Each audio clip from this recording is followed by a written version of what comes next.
Setelah Cailin berhasil menyelesaikan evolusi dan mencapai Douseng bintang 4 puncak, situasi di medan tempur pun perlahan berubah. Huang Tian yang sudah terluka parah mencoba untuk bangkit dalam kondisi yang tak berdaya. Meski saat ini Huang Tian telah mengakui kekalahannya, namun pernyataan tersebut jelas tidak cukup untuk menebus bahaya yang hampir saja dia berikan kepada Cailin. Jika Xiaoyan sampai terlambat sedikit saja, maka retreat Cailin pasti sudah terganggu dan berakhir menjadi sebuah malapetaka. Oleh sebab itu, kemarahan di mata Xiaoyan dan juga Cailin masih terus membara dan tak berniat untuk mundur. Meski Huang Tian tak merasa takut akan kematian, namun dia juga menyadari bahwa berhadapan dengan Xiaoyan dan juga Cailin tidak akan merubah keadaan yang dialaminya.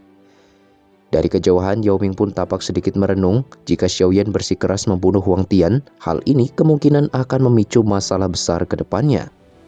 Bagaimanapun, klan Phoenix Iblis Surgawi merupakan salah satu penguasa di wilayah Magical Beast. Jika pemimpin klan tersebut sampai terbunuh di tangan manusia, maka aliansi Scam Mansion sekalipun belum tentu sanggup untuk menanggung akibatnya.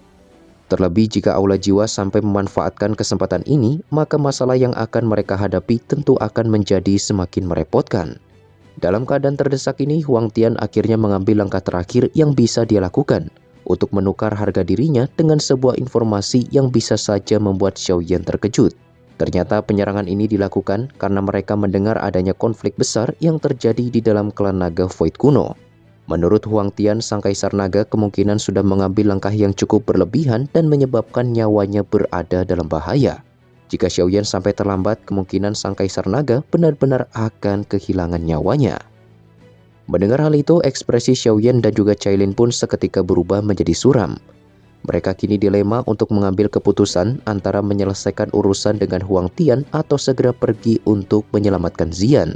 Di saat Xiaoyan memikirkan hal ini, simbol naga di tangannya tiba-tiba saja meredup yang menandakan kalau kondisi Xian memang benar-benar dalam bahaya.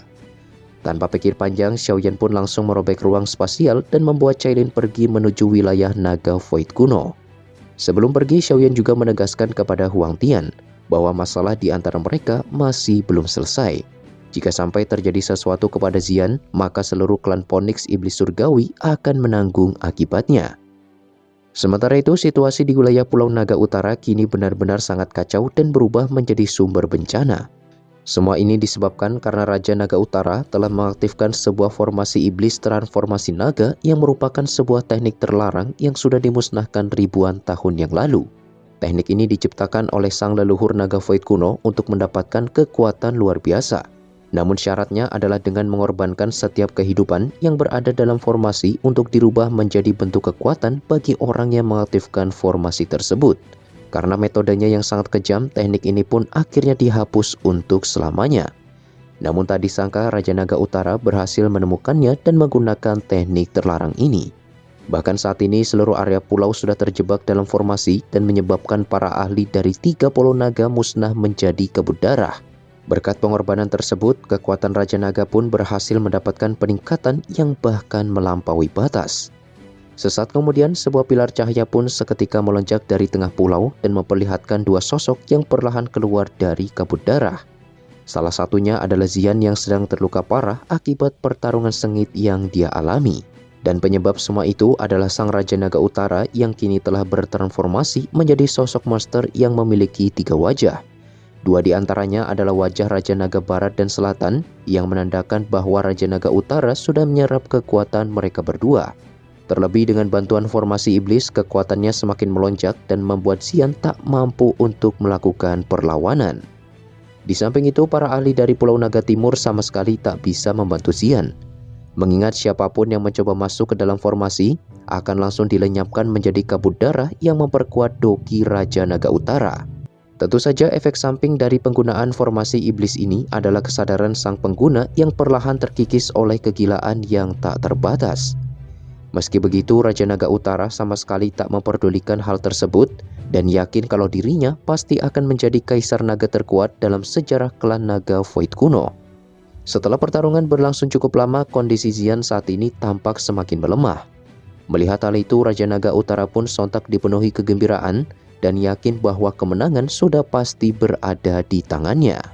Para ahli yang berada di luar formasi pun hanya bisa melihat kondisi Kaisar Naga dengan rasa putus asa. Mereka tak bisa membayangkan sang Kaisar Naga akan tumbang di hadapan mereka dan membuat klan Naga Void kuno benar-benar berada dalam ambang kehancuran. Tepat ketika Raja Naga Utara akan menghancurkan tubuh Xian, tembakan api surgawi tiba-tiba saja muncul dari langit dan menghentikan pergerakannya. Dalam sekejap, pilar api pun menyebar dan melenyapkan setiap kabut darah yang mencoba untuk mendekati Xian. Sesaat kemudian, ruang spasial di sekitar Xian pun terbuka dan menampilkan sosok Xiaoyan dan juga Cailin yang datang untuk menyelamatkannya.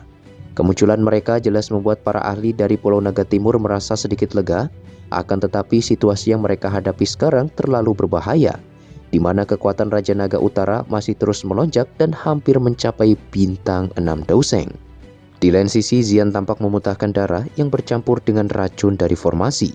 Meskipun dia memiliki dukungan dari garis darah Naga Phoenix, tetapi itu semua tidak cukup untuk memulihkan kondisinya. Melihat hal itu, Xiaoyan segera menyalurkan api surgawi untuk menghapus energi darah di dalam tubuh Xian.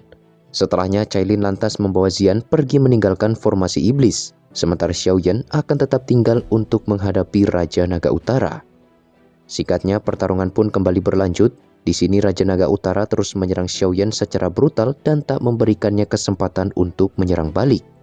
Menyadari bahwa kekuatan biasa tidak akan berpengaruh, Xiaoyan pun memutuskan untuk menggunakan teknik yang baru saja dia kuasai, yaitu tubuh api pemusnahan, di mana Xiaoyan akan menyatu dengan roh api miliknya yaitu Xiaoyi. Dalam sekejap, api surgawi yang luar biasa kuat pun perlahan menyebar dan menyelimuti setiap bagian tubuh Xiaoyan, dan membuat kekuatan serta daya tahan tubuhnya meningkat secara drastis. Sangat disayangkan teknik ini hanya bisa bertahan selama 1 menit mengingat energi yang dibutuhkan sangatlah besar. Meskipun begitu, waktu 1 menit ini sangatlah berharga dan akan menentukan nasib klan Naga Void kuno. Para tetua di luar formasi pun bisa merasakan aura pemusnahan yang terus memancar dari tubuh Xiaoyan.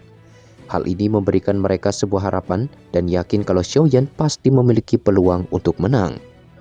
Raja Naga Utara pun sontak menunjukkan kewaspadaan yang luar biasa ketika melihat perubahan Xiaoyan ini. Jika dia sampai membuat kesalahan, akibatnya pasti akan menjadi sebuah kerugian besar. Sesaat kemudian, Raja Naga Utara lantas membentuk rangkaian segel dan membuat formasi darah di langit seketika bergejolak, dan membentuk seekor naga darah raksasa yang menutupi seluruh bagian pulau.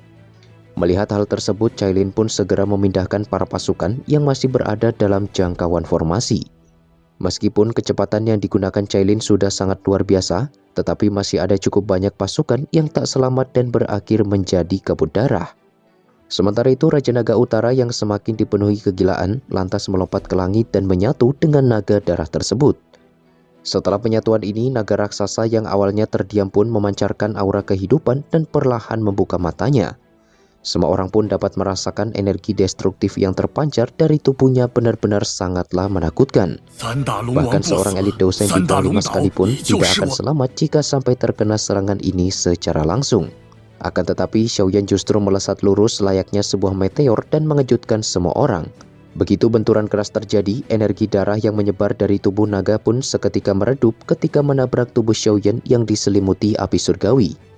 Tidak sampai di situ, bentuk naga raksasa yang sebelumnya terlihat kokoh, kini perlahan mulai runtuh karena hilangnya energi darah yang telah dikumpulkan.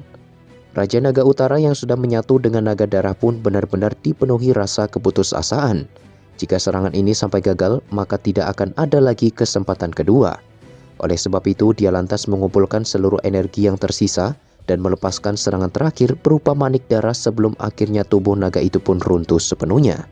Namun sayang, serangan ini sama sekali tak memberikan hasil seperti yang diharapkan Raja Naga Utara, di mana manik darah tersebut berhasil diblokir oleh Xiaoyan dan perlahan dimurnikan oleh api surgawi miliknya. Dalam sekejap, manik darah itu pun berubah menjadi sebuah bola emas yang menyimpan jiwa-jiwa para naga void kuno yang telah dimurnikan. Tak menunggu lama, Xiaoyan pun segera melesatkan bola emas tersebut dan melakukan serangan balasan.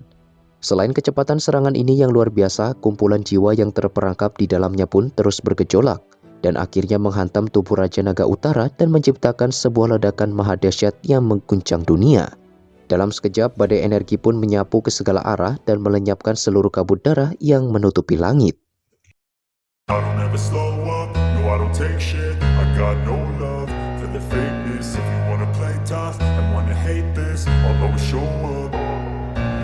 don't ever slow up, no I don't take shit. I got no love for the fakeness. If you wanna play tough and wanna hate this, I'll always show up and make a statement. I don't ever slow up, no I don't take shit. I got no love for the fakeness. If you wanna play tough and wanna hate this, I'll always show up